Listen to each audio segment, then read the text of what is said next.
Well, thank you for having me here this morning.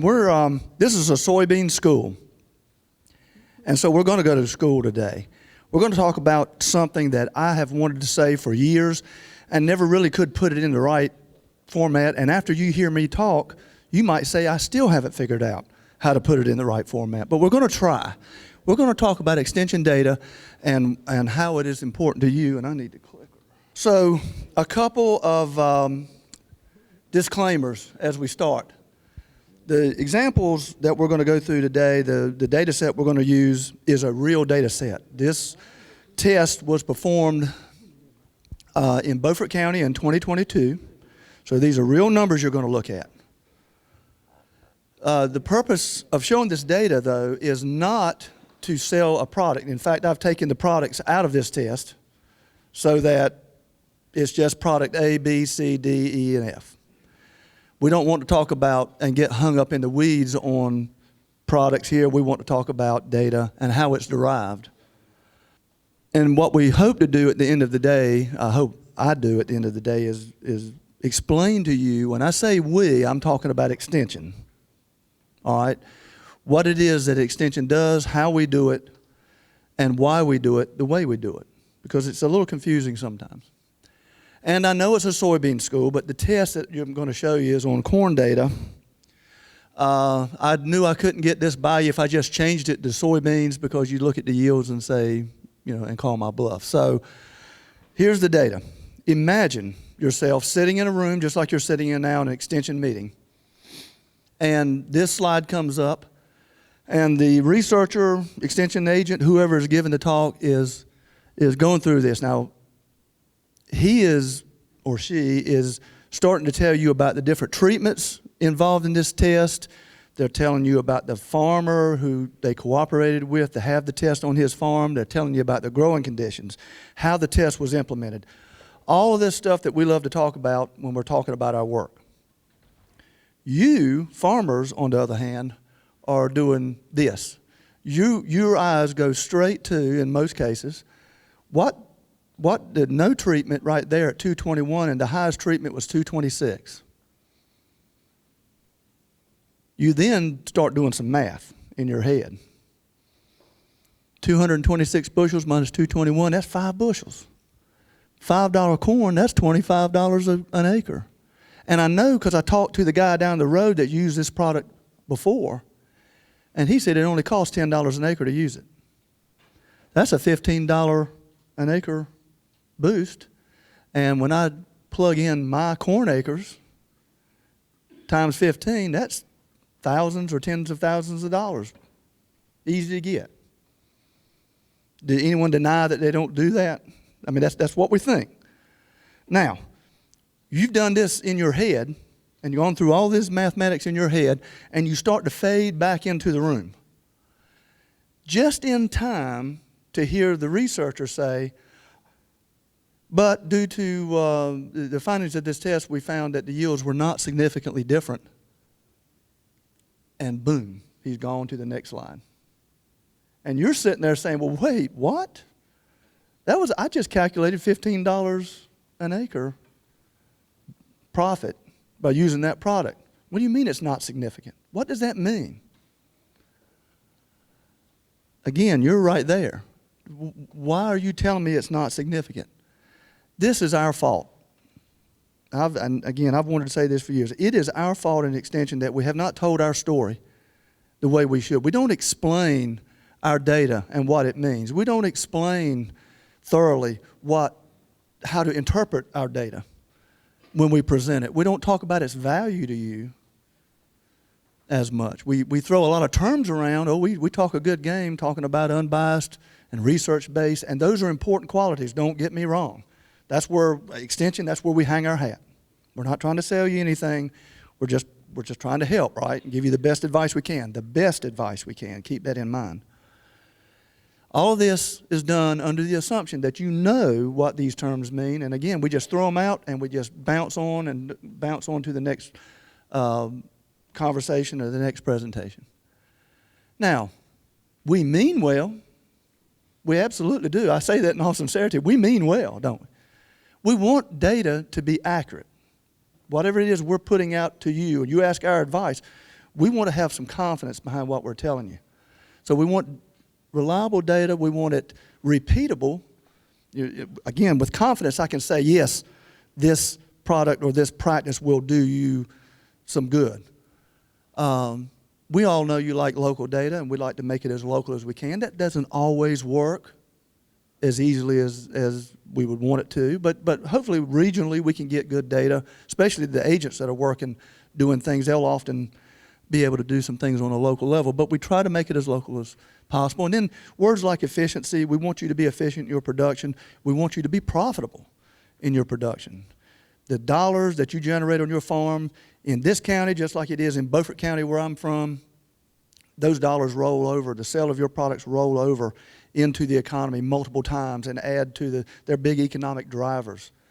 And you guys are very fortunate. You go in our area where there's not a lot of industry and and no military, except the planes flying over us to bomb. But we don't have quite that impact, so we're really dependent on agricultural dollars. And that's important. But you know what's also important? Environmental sustainability. And it's got to be, we don't want to discount that. We want to be profitable, and we want to be able to sustain what we're doing, but that has to fit within the confines of economics and environmental. All right, so sometimes whatever we do, however well we mean in what we do, it doesn't work. Some people just, for whatever reason, don't like you. That's just life, right? Now, the way to meaning well, I probably should have called this something different, but we mean well. How do we do that? So these researchers, extension people in the room, when we go and do a test, we don't just go out there and do something off the cuff. We put a lot of emphasis in it. We spend a lot of time with experimental design. We set things up so that we can analyze using a statistical program to analyze the data. We pay attention to detail. We want uniformity, which we're going to talk about here in a minute. We want confidence. Again, your data or the data that we present to you, we want to be able to present that with confidence. And what does that mean? Now, you come to meetings like this after that information is generated, and here we are hearing from different speakers about their work. You also get it through various platforms. Different agents will do things differently, emails, texts, whatever. I mean, we try to get our message out as widely as we can. But you're still stuck here. All I just said sounds good, but you're still stuck here saying, well, but what does this mean? So we're going to go through this. Now, again, these are real numbers. Looking at the statement up there, statistics are used to determine if the differences between treatments are significant at a certain level of confidence. So when you see that p-value, I think we got so there's a p-value there. These A's that I've got circled, you've seen these on the charts. What do they mean? When you see that, and we use statistics to derive our findings, we're saying here is that we want to be 95% confident that the differences in this test are due only to the fact that I put treatment A on versus treatment B versus treatment C versus D, and not some other variable in the field that we're going to show you in a second. Are these treatment differences only, or the yield differences only due to the treatments, and are they repeatable? So if you come and ask me if this will work on my farm, I look at this and say, man, the P number, P05, that's a 5%. Just think about the inverse, 95. That means we're 95% confident in this test that there's no difference in these yields. They look different, but I'm going to show you why they're not. But we want to be able to tell you, if you come to us and say, hey, would you do this practice on your field if it was you? I got to be very confident about it. I don't want to cost you money. I don't want to cause you problems by giving you bad advice. And that's what extension's all about.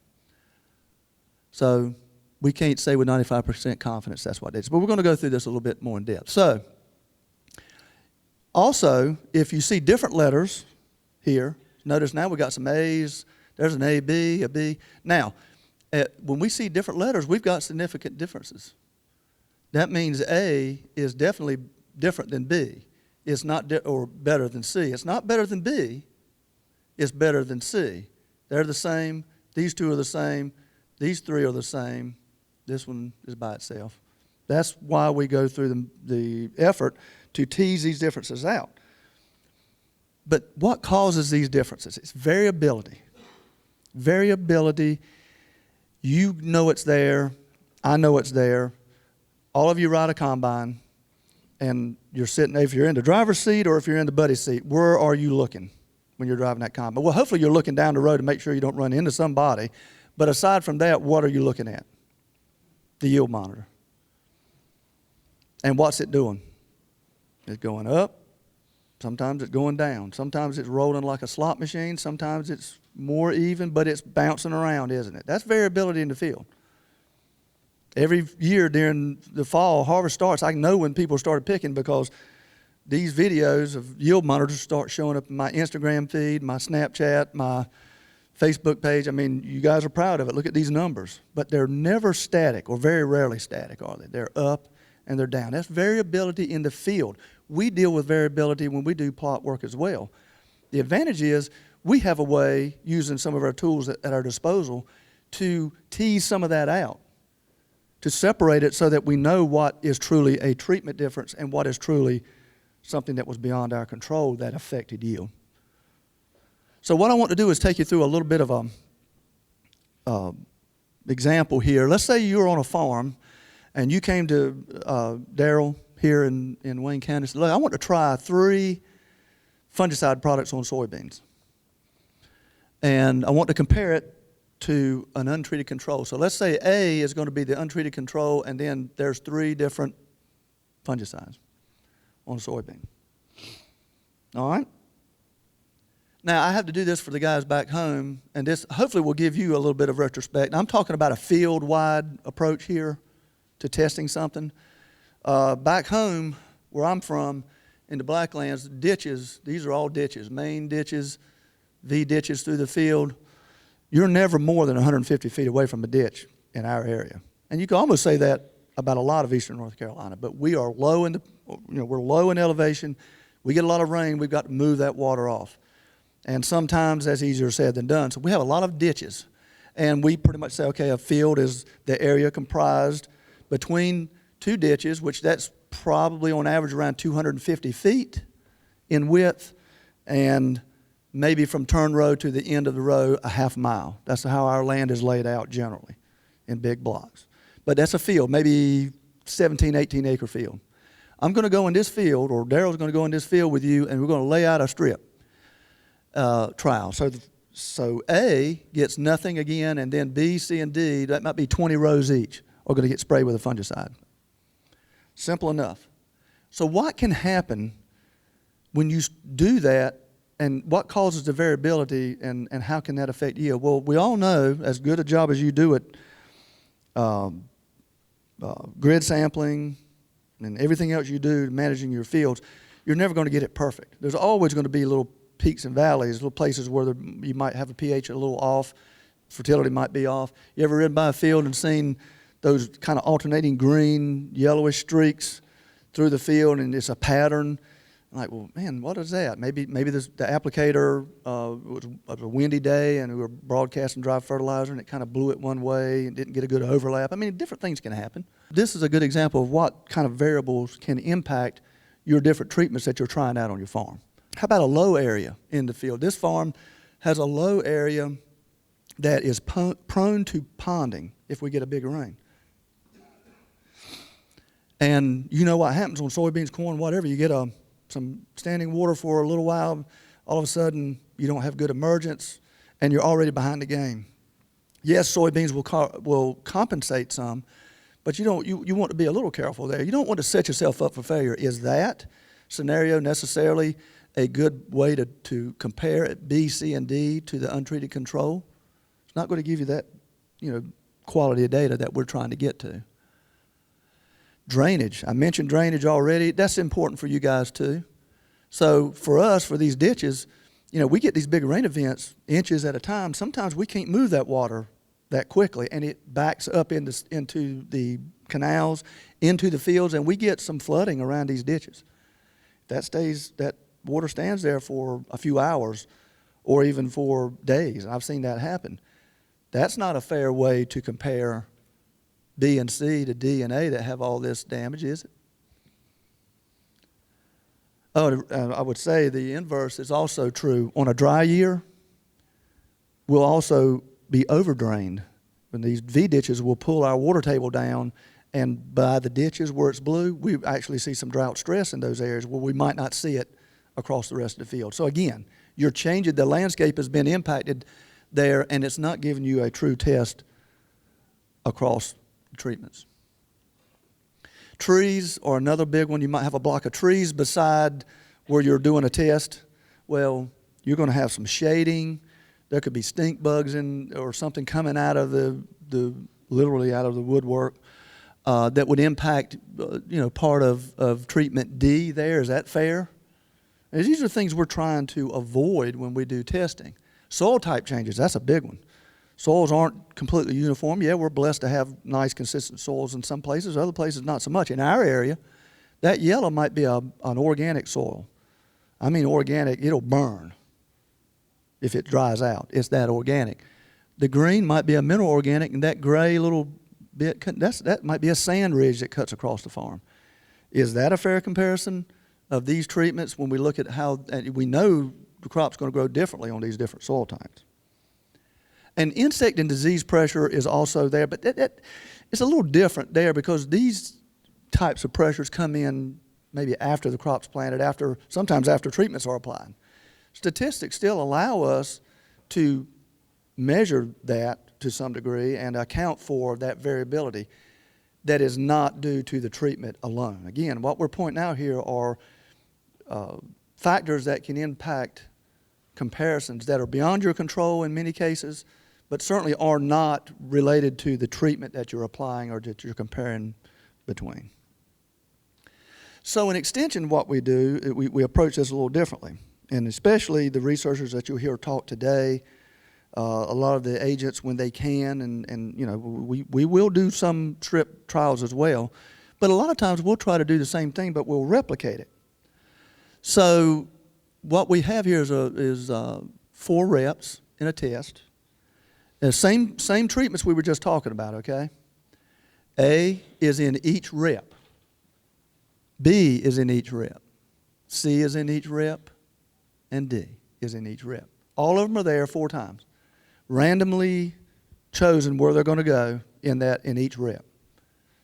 We do that because just as we would in the strip test that we just described, we're going to compare the yields of those 4 treatments to each other, which is good, but using statistics, we can also measure the variability across those reps. And I know there's some researchers in the room that are way better at stats than I am that might say this a little differently. But basically, it gives us the power mathematically to assess, measure some of this variability and tease it out, and at least understand where it comes from. And is it coming from the treatment differences or is it something else? So, a test like I'm describing now, a randomized test, randomized complete block design is what we call it, a replicated test, that's very small, an acre or maybe 2 in size. We can fit that anywhere in a field and avoid some of these nuances that we've already talked about in these fields, the fertility issues where pH might vary, where we might have, if we go into a field knowing that that's a low area, I'm going to avoid that with a test. Now, let's not even put ourselves in that position. Drainage, again, I stay away from the ditches where we might get flooded or where we might get overly drained. We can definitely stay away from the trees and the problems that would present. And we can stay within a soil type, which is really advantageous because we might want to actually try this several times in one farm. You go to a farm like this, which we have, we might want to put a version of the test in the organic side and then maybe one up there on the sand ridge just to see. That's a whole different environment. And that gives us a chance to look at that. What we don't want is a lot of that intermingling in the test. And again, insect and disease pressure is what it is. You put a test out there, and that's random. It's liable to happen in many cases. And again, we can use statistics to avoid it. Now, this variability we're talking about is on a macro scale, big, across the board. changes in the field, things that you sometimes can control, sometimes you can't. But variability happens on a micro scale as well. These plants are very unique. They're their own little solar factories, right? And they compete against each other. And they're influenced by their neighbors and all the other factors that we've talked about so far.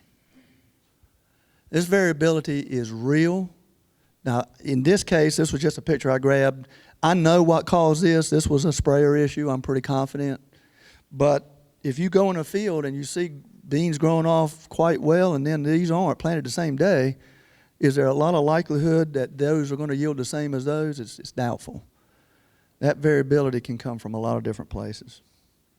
So let's go back to the test that we started out on. There's the numbers again.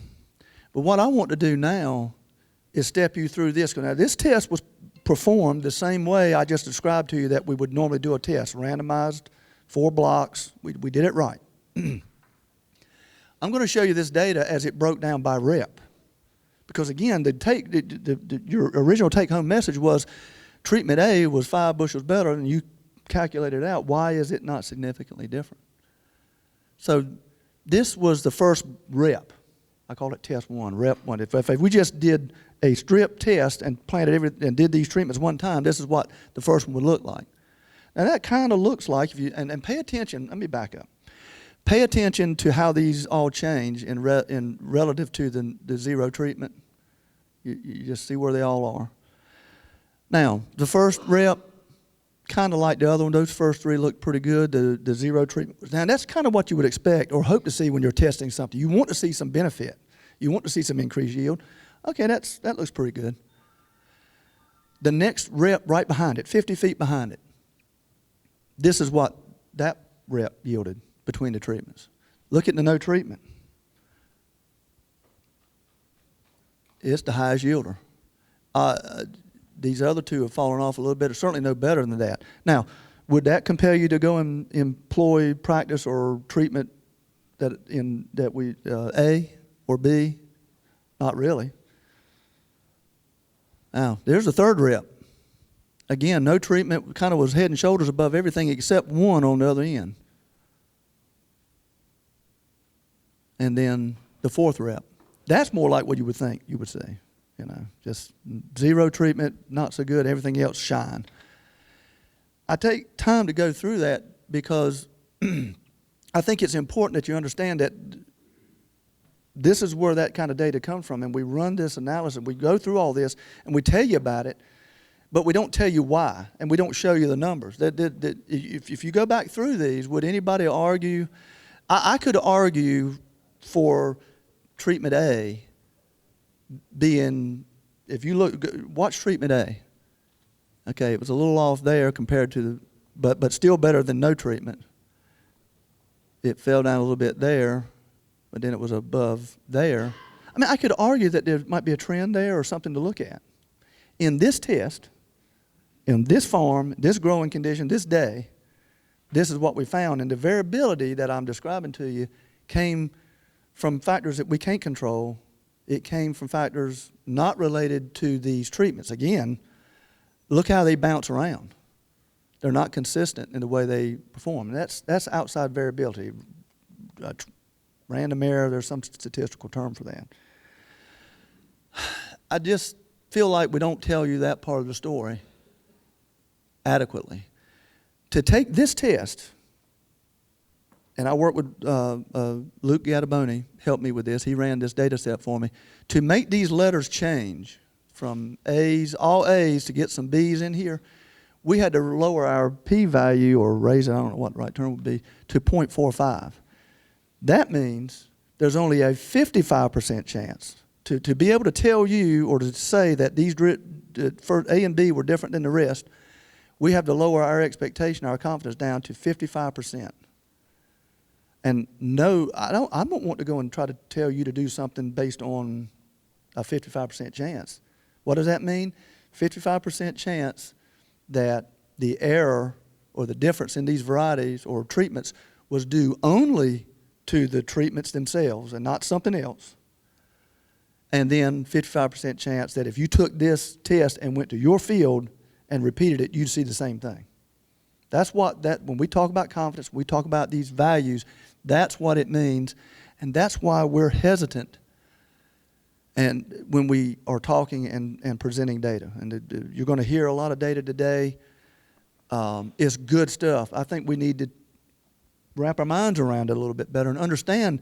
Don't just discount what one of the researchers, extension people, say because you came to that conclusion and about the dollars per acre, and the researcher said, but it's not different. There's a disconnect there. We got to join that back up, and I hope you see why.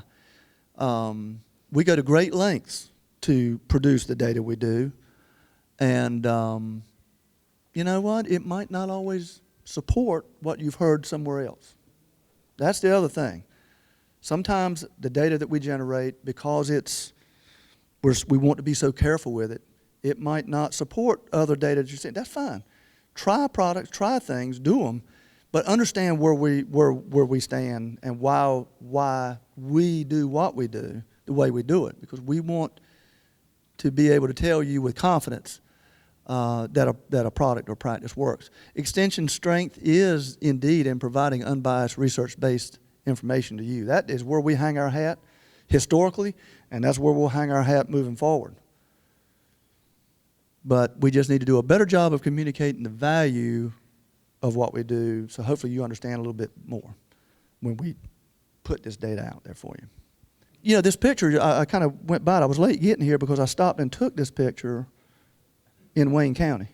When I looked at it, I was like, well, man, there's something at the bottom of the sign that I couldn't quite make out. I had to get out of the truck and actually walk up and get a close-up. And when I got up there, this means you, Kevin Johnson. So I was going to ask him, evidently he is retiring for multiple reasons. I don't know. I'll be around for a while if you got any questions. I hope this helped a little bit. It's something I've always wanted to say in relation to what we do as extension agents. So hopefully you find some benefit in it. Thank you.